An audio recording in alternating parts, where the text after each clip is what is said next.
मेरा नाम राधेश्याम तिवारी है। मैं एयरफोर्स में अधिकारी पद पर था और अभी मैं प्रेजेंट में औरैया के बिदुना ब्लॉक में अध्यापक हूँ। ये मेरी पत्नी अर्चना तिवारी है।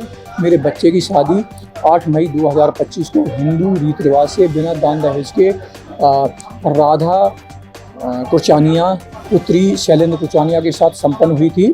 उसके बाद से बहू राधा ने बच्चे पर अलग रहने का दबाव बनाया और हम लोगों को प्रताड़ित करने लगी। हम लोग गाली गलौज करना और हमारी पत्नी को मारपीट करना। ये शुगर की पेशेंट है और मैं हार्ट का पेशेंट हूँ। मेरे 3 स्टंट पड़े हुए हैं। तो इनको बंद कर देती, कमरे में ताला लगा देती है और जो सब्जी वाले आते हैं, दूध वाले आते हैं, उनको मना कर देती है इनको सब्जी नहीं देना, दूध नहीं देना और बाहर से ताला लगा देती है। हफ्तों बंद रहती हैं। हमने पुलिस से शिकायत की तो पुलिस आई और ताला लगा रहा, वो चली गई। बोली कि ये महिला का मैटर है, हम इसमें कुछ नहीं कर सकते, फैमिली मैटर है, हम कुछ नहीं कर सकते।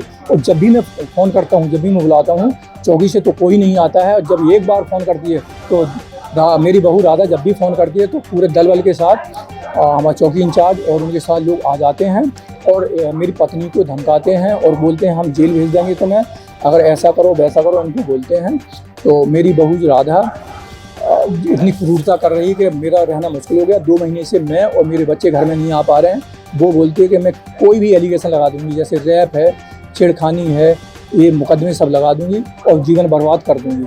और मैं नौकरी करता हूँ तो बोलती है मैं तुम्हारी नौकरी चाट जाऊंगी और तुम्हारा रहना यहाँ मुश्किल कर दूंगी। और मेरा बड़ा बेटा और मैं और छोटा बेटा भी नहीं आ पा रहे हैं और मैं अपने घर में किसी को बुला नहीं पाता हूँ। मैं अपने घर का कोई काम नहीं करा सकता हूँ। मैं घर का हूँ। क्या पुलिस से शिकायत है या किसी? मैंने पुलिस से शिकायत की है। मैं कप्तान साहब से मिला हूँ तो कप्तान साहब ने मुझे डायरेक्ट किया था, एप्लीकेशन दी थी, तो उन्होंने जेल चौकी भेज दी। जेल चौकी वालों ने मुझे बुलाया कि भाई देखो यहाँ से मैं कुछ नहीं कर सकता हूँ, ये फैमिली मैटर है।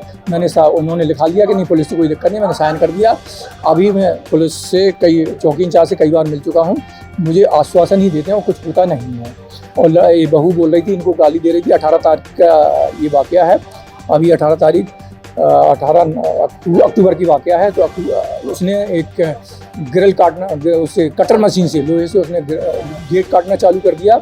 मैं आया तो मैंने कनेक्शन हटा दिया तो उसने हमें प्लायर से मारा, जो कि हमारे अभी भी निशान है। मेरे 10-12 दिन हो गए, अभी भी चोट के निशान है।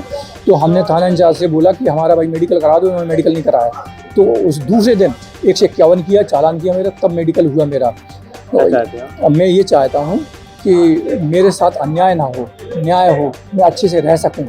मैं ये चाहता हूँ अब मैं अपने घर में अच्छे से आ जा सकूं, रह सकूं और मेरी बात सुनी जाए। मेरी बात नहीं सुनी जा रही है, एक तरफा होता है। अगर मुझे कुछ होता, मेरी फैमिली कुछ होता, तो इसकी पूरी जिम्मेदारी मेरी बहू राधा और इसके परिवार की एवं प्रशासन की होगी, क्योंकि मेरी कोई सुनाई नहीं हो रही।